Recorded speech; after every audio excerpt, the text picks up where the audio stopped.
Katya number 9. Who are you asking for, niece? Queried Leonato amiably. My cousin means Signor Benedict of Padua, Hero said, with a wink, a smile, and patted Beatrice.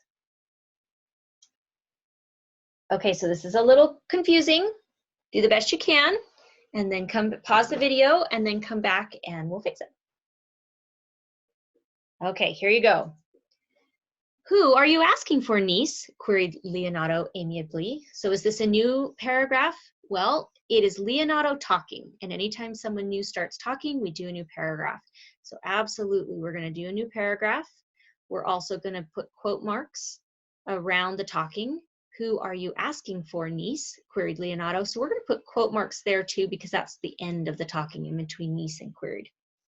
Next, we're going to capitalize this who, because it's the beginning of the talking. And anytime you have the beginning of talking, you always capitalize it. Who are you asking for? Now, this next part is a little tricky. This one actually needs to be a whom, like that. So the way you know is we can actually rewrite this sentence. You are asking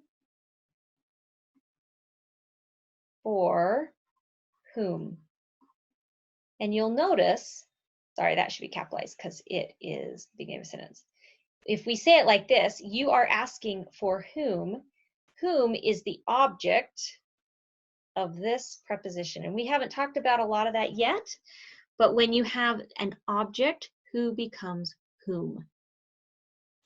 You don't say you are asking for who. You don't say it. And it's not the beginning of the sentence. It's not the subject of the sentence. So it needs to be whom. So whom are you asking for, niece? We need a comma between for and niece because he is talking to the niece. And when we are directly talking to someone, we put and the speaking is happening like this, you put a comma between the sentence and the rest of the sentence and the person you're talking toward. Niece is, in this case, is the name. So we capitalize it. He's talking to her and he's giving her that title, so niece. And then the other thing is niece is actually misspelled. And so we're going to put in this little squiggly.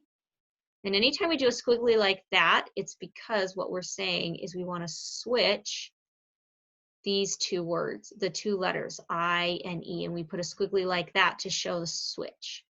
So whom are you asking for, niece? Queried Leonato. Now the last thing we need to do is make sure we put in a comma before the quote marks to separate the speaking from the non-speaking. And it is very, very, very important that you remember that you want to have your comma and then your quote marks. The comma goes on this side, the quote marks goes on this side. Super, super important. Always comma goes on the inside of the talking.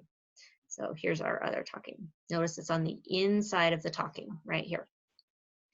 So whom are you asking for, niece? Queried Leonato. Oh, shoot. Okay, my bad. Oh, crud.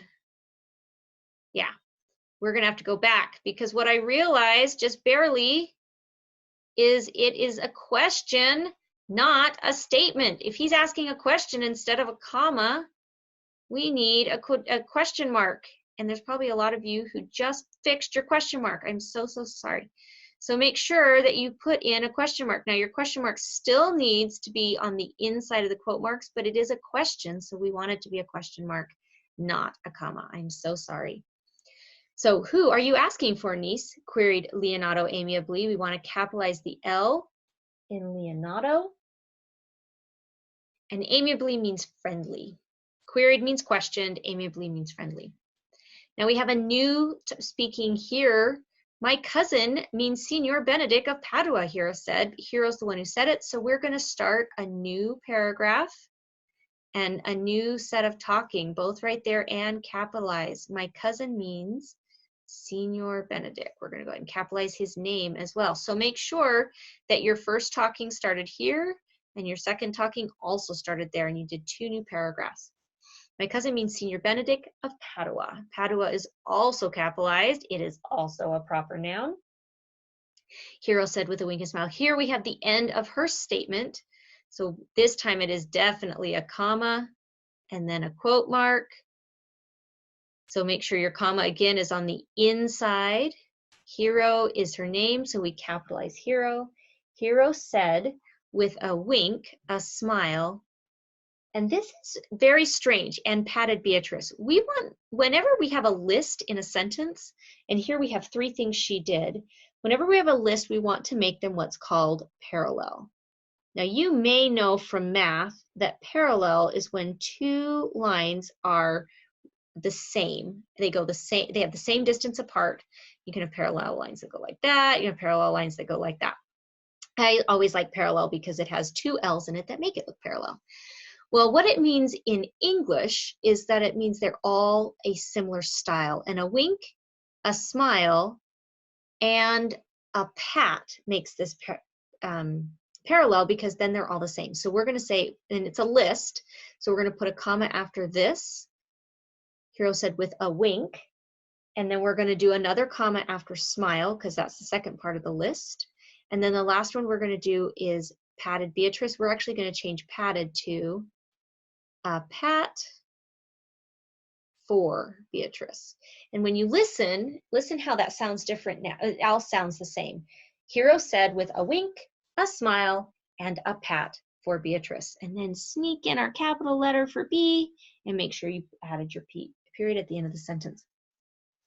The other thing that I want to point out is that this comma right here, and I'm going to use a different color. This comma right here is actually optional. There are people who argue that you don't need it because you can tell you're at the end. But there's other people who argue that you do. In this class, we will always put a list before the final and in a list. And if it ever asks you, it is called the Oxford comma. And there's a big argument as to whether or not you need the Oxford comma. But in this class, we always add it. So if you have a list, make sure you put your comma right before the final and. And with that, we are at the end of Katya 9.